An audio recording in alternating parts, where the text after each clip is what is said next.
What's up, everybody? Celtic Scarecrow here, back with our video at those 10s and 20 views.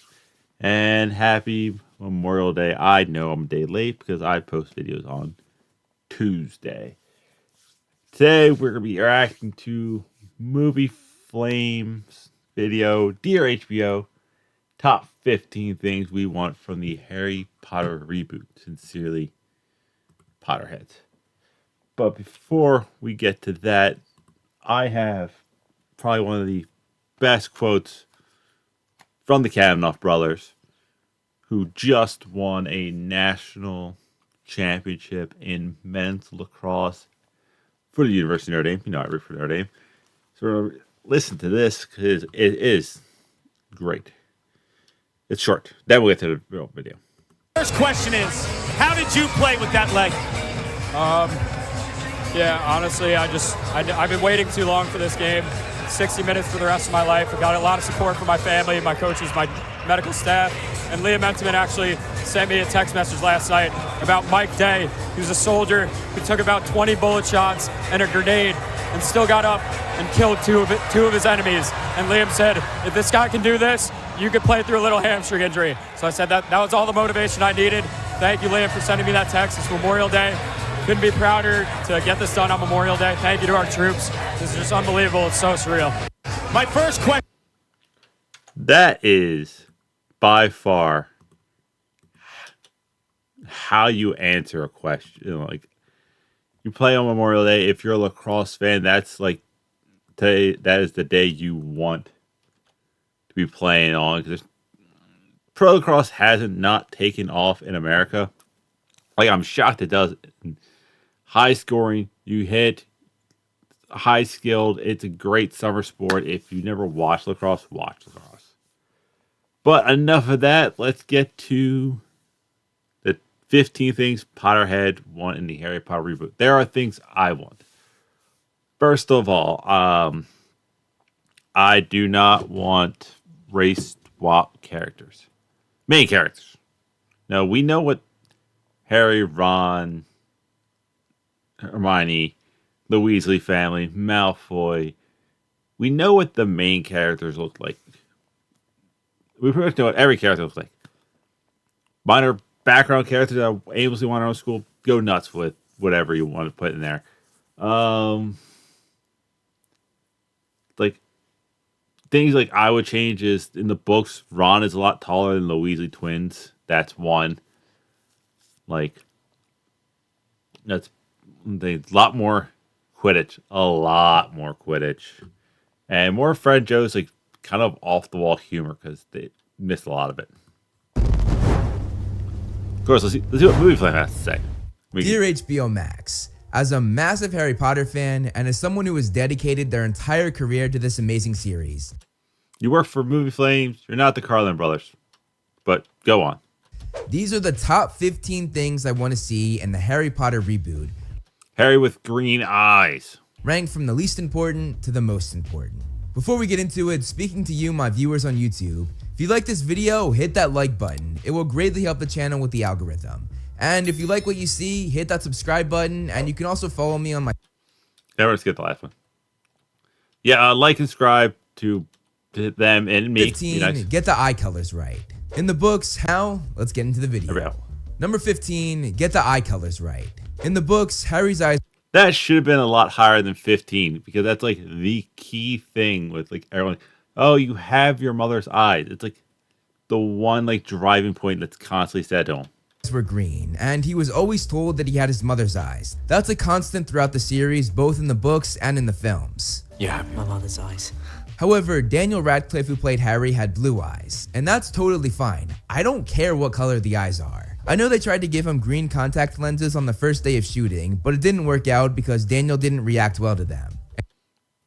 Which happens, that's the sad thing. And again, that's totally fine. However, they made young Lily's eyes be brown, and they even had a close-up of her eyes to make this mistake even more pronounced to viewers. So HBO, please make sure that all Harry and Lily actors and actresses have the same colored eyes. Also, it would be great to see Voldemort's sinister red eyes, but that's not as important. No, I think they're pretty important, especially if they're like glow in the dark like the Uchiha's.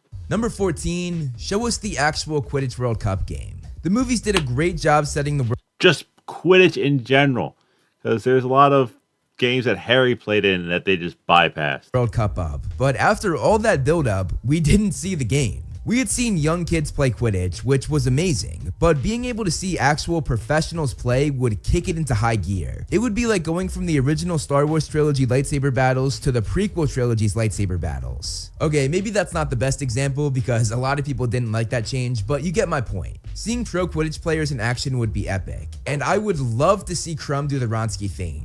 You know, when he pretends to see the snitch, dives down to get it, then pulls up at the last second, making the other seeker crash. Nice illustration. That would be so cool to see on screen. Number 13, dedicate an episode to Hagrid's tale.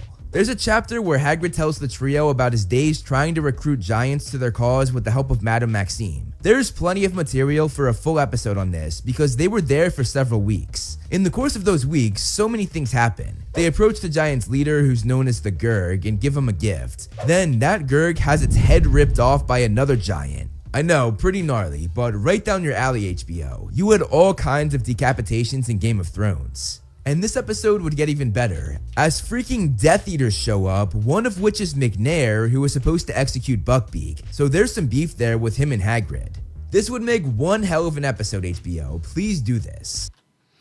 Realistically, each episode should be its own chapter of the book so we can get stuff like this Hagrid tale. Also, Hagrid should be a Hufflepuff. Number 12, show us Creature's Tale. I want to see you give Regulus Black justice. They mentioned him briefly in the films as RAB, but they didn't Goes back to my previous statement of give every chapter a episode. go much further than that. Going further would be amazing because this story is absolutely wild. Creature tells the trio about how Sirius's brother Regulus Black was a Death Eater, but then realized what he was doing was wrong. While serving Voldemort though, he was the first to find out that he had at least one Horcrux, and Regulus formed a plan to destroy it. He offered Creature up to Voldemort to test his fortification of the Horcrux, so Voldemort showed Creature how to get through the obstacles. And luckily for you, HBO, it was the most fortified Horcrux, so it will make for one of the most exciting sequences. Once Regulus was in the cave, he drank the liquid that makes you see your worst fears, and he ordered Creature to leave him, leave the fake locket, and destroy the real one. Regulus then died being pulled down by the Inferi, dying as an unsung hero. HBO, if you do this, I'm sure that you can make a barely mentioned character in the movies a fan favorite in your TV show with just one episode. Number 11, give us the full battle of the Astronomy Tower. The movies did an okay job at showing this, but they left a ton out. There was so much more to this. Yeah. Well, that's a kind of thing of issues of TV series versus movies, and something I said where I wish the Marvel Cinematic Universes like Spider-Man, Iron Man, Hulk did more similar to Daredevil, which got a lot more flushed out, and then the Avengers movies were the actual movies. Similar to this, you can do a giant, massive fight scene because you don't have a time restraint, even though the Harry Potter movies were long as hell. This battle. So much, in fact, that I like to call it the first battle of Hogwarts. In the book, the DA teams up with the Order of the Phoenix, which in itself is awesome. They then fight the Death Eaters in an insane battle, most of which takes place in a small hallway leading to the Astronomy Tower, which Really, you have the Astronomy Tower in the game. You could have stood there. leads me to believe that this could be very well done if it has the same sort of style they used for Arthur and Kingsley in the 8th film. On top of that, all sorts of things happen, like Neville getting knocked out from a curse, McGonagall sending some Death Eaters running for the hills after kicking their ass, and Fenrir Greyback going on a rampage, biting and destroying Bill Weasley's face until it was unrecognizable. Again, it's right up your alley, HBO. I think you could do a lot of cool things if you pursue this battle on screen. Number 10, make an accurate Ravenclaw logo. I'm not even a Ravenclaw, I'm a Gryffindor, and I'm still mad about it. The movies changed the logo of Ravenclaw House from an eagle to a raven, which I get, it sounds right because it has raven I have a whole bit on the founders about that, but yeah. in the name, but that's not the logo. The logo is an eagle because raven means black, so it's basically Black Claw, the very thing that eagles are so known for having. Or is the fact that each founder outside Gryffindor used the lion, which was used by the nobles of England, and the eagles were used by the nobles of Scotland, where Ravenclaw is from. I don't know why the movies changed this, but Hogwarts Legacy did this correctly. And honestly, that game should be the gold standard for Wizarding World content moving forward. But if they can change it, Real robes. Like, there's still too much muggle-ish looks. Like, where they had his cloaks, that's what robes are. Like HBO, please do the same and make Ravenclaw's logo an eagle, not a raven. Number 9, give us more Quidditch. Elites, now that we've made travel so expensive. Like the outfits, like it looked too muggly. Like, we'll never pass. Your school uniform looks exactly like every other British school uniform. Like robes, legit robes.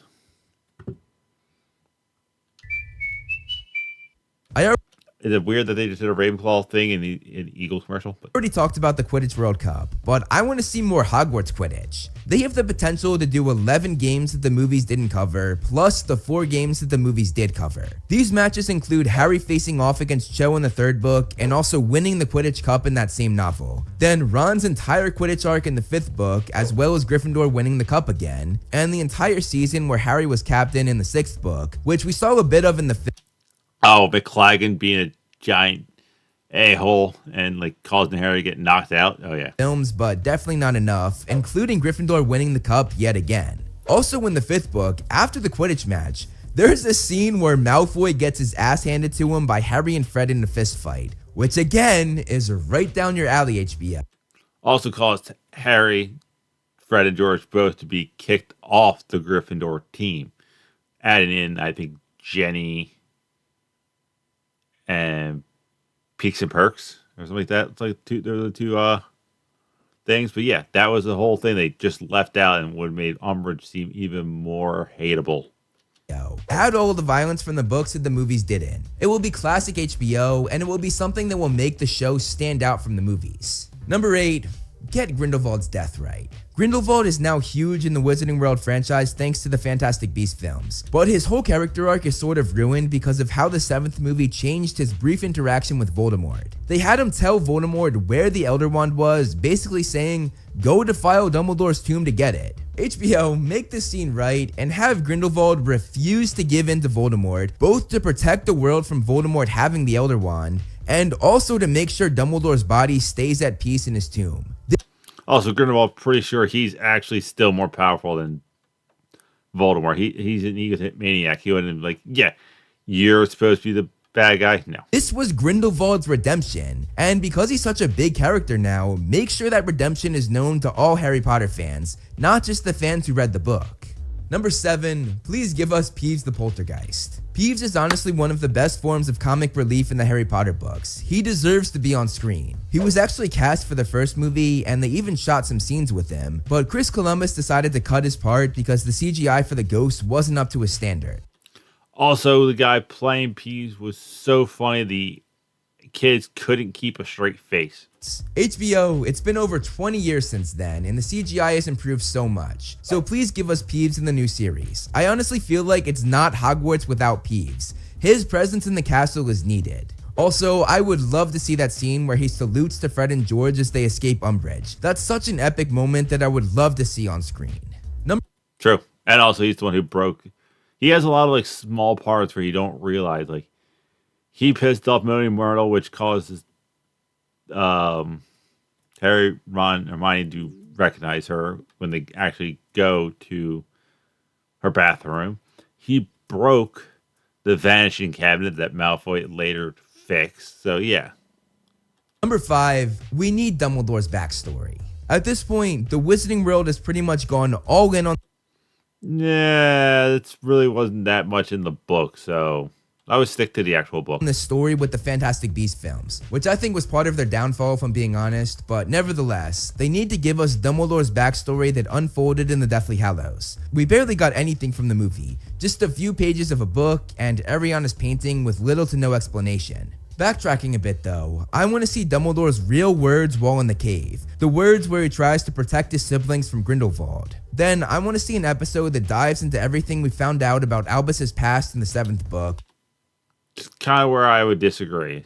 From his crazy relationship with Grindelwald, his plans with Grindelwald to take over the world for the greater good, and more than anything else, give me the flashback of the three-way duel between Albus, Aberforth, and Gellert that led to Ariana's death. The movies dropped the ball with this one, and as did the Fantastic Beasts films. I really thought we would at least get the dueling flashback and the secrets of Dumbledore, and I was pretty disappointed when Albus just briefly talked about it while he looked at Ariana's portrait. HBO, this is your chance to fix two different failures from two different Wizarding World projects.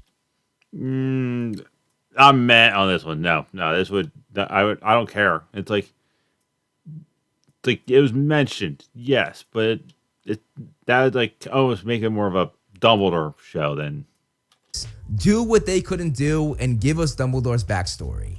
Or do a whole series on Dumbledore. Number 5, we need Fred's death on screen.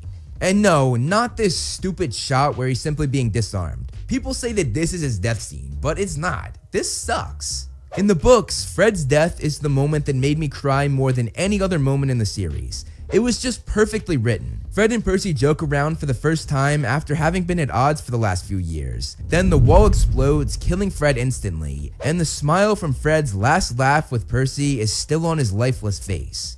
Like, holy shit, that's so heartbreaking. The fact that this is what we got in place of arguably the most shocking moment in the books is infuriating. So HBO Max, it's your time to fix that. Number 4, do the Marauders justice. All I want is for you to simply tell their story. The third movie didn't give us anything from the third book where the Marauder story originated. I want to see all of the flashbacks from the books, and I don't care where you put them. In order that they put them in the book. It could be from Remus and Sirius's telling of it in the third novel, Snape's worst memory in the fifth novel, or the Prince's Tale from the seventh novel. Or one per do each chapter.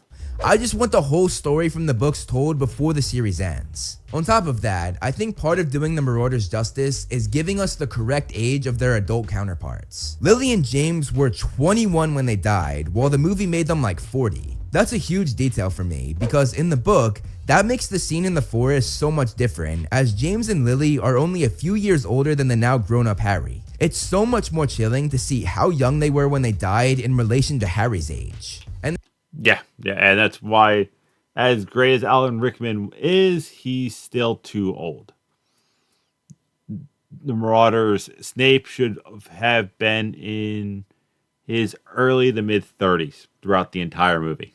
Same with Remus and Sirius Black. And the same goes for Sirius, Lupin, and Snape. Wow.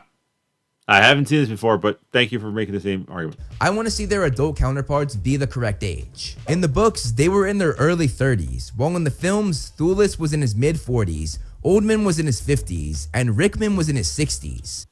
See, I will make the argument, at least with Remus and Sirius, of them looking older, because A, Remus is a werewolf, so stress aged him, and Azkaban seriously aged Sirius, where Snape, there's no excuse. He should look like he's in his 30s.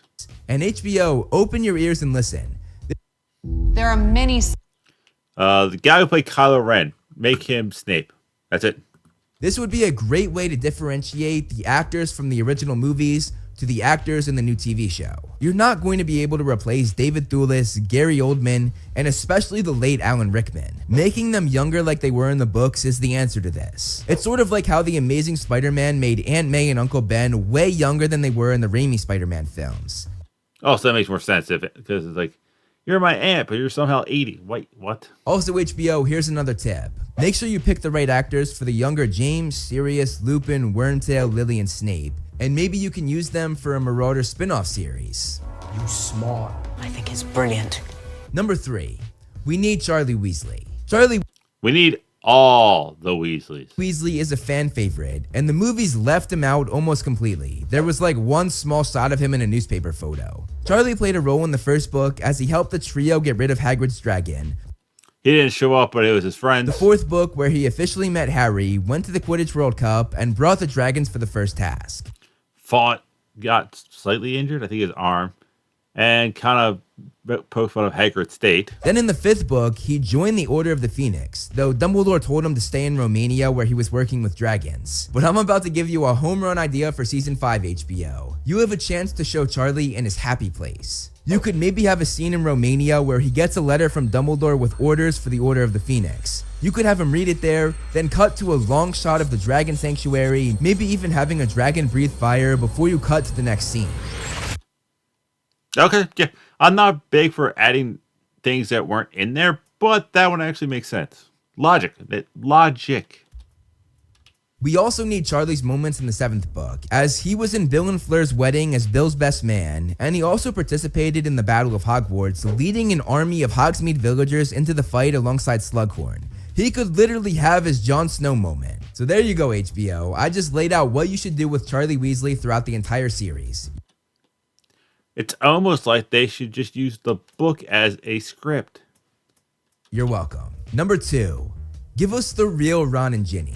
Ron has so many great moments in the books, but so many of them were taken from him and given to Hermione. On top of that, they make Ron look dumb a lot of the time, like with the Devil's Snare scene. Hermione was the one freaking out in the book, while Ron saved her by talking sense into her. Meanwhile, in the movie, Ron was the one freaking out in the most stupid way, and Hermione has to save him. And there are so many examples of this. I made a full video on it, but I'll leave Ron's character at this. Yeah, Ron was... Yeah, both those characters were, and like you said, not cast wrong and scripted wrong.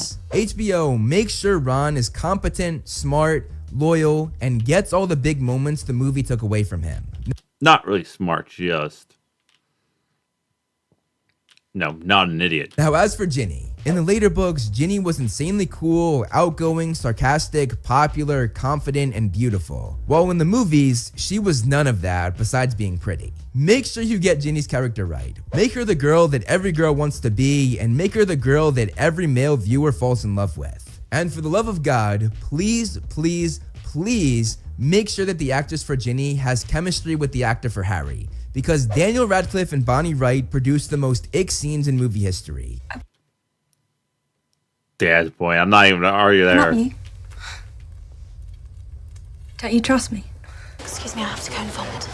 Now, HBO, the number one thing I want you to do with this reboot is give us all of the Voldemort memories. I might be biased because Voldemort / Tom Riddle is my favorite character, but I think most people would agree that seeing these memories is one of the top priorities. This would include meeting the Gaunt family as well as seeing Voldemort's Muggle father, Tom Riddle Sr., Voldemort meeting his Uncle Morphin and stealing the Gaunt ring from him, Voldemort charming Hepzibah Smith, then killing her and stealing Slytherin's locket as well as Hufflepuff's cup. And what would be the coolest scene in my opinion, Voldemort meeting with Dumbledore to ask for a job at the school, only to get turned down, which in turn led to Voldemort putting a curse on the Defense Against the Dark Arts post. All of this would be so fascinating to see and would really add so much to Tom Riddle's backstory. There's a reason the Voldemort video on this channel not only made my channel take off, but also got 10 million views the first time I uploaded it and 12 million views the second time I uploaded it. It got 22 million views, clearly showing that people have a real